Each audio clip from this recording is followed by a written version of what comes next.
Magandang araw at eto na naman ang ating iTravel, ang trending na pasyalan. Tara at dadalhin ko kayo sa RRO Picnic Grove.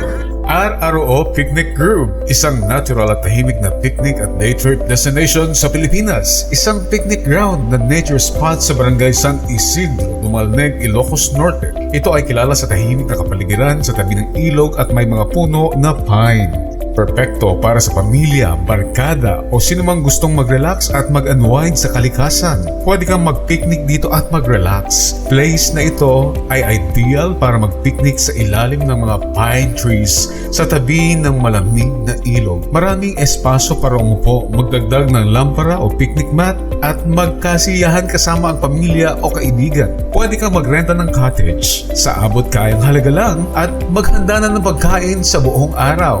Ang ilog, mountain river ay malamig ang tubig at perfect para sa malamig lalo na pag mainit ang panahon. May mga lugar para mag-camping, comfort room, parking, kuryente at seguridad sa lugar. Ang pasilidad ay pinangangasiwaan ng municipal government at ng Isneg Tribal Community.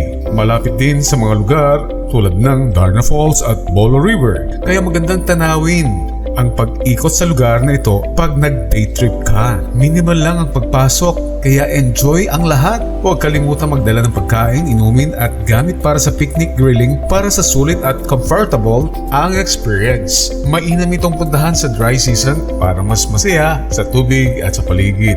Ang RRO Picnic Grove ay isang budget-friendly nature scenic destination perfect para sa picnic, grilling at river fun na may mga pangunahing amenities tulad ng cottages, parking at mga comfort rooms. Ideal ito sa mga adventure seekers o sino mang gustong mag-relax sa isang natural na kapaligiran. At yan ang ating iTravel, ang trending na pasyalan. Ako si Idol Shanty Papi, ang inyong ka-iTravel sa 99.5 IFM Supaya.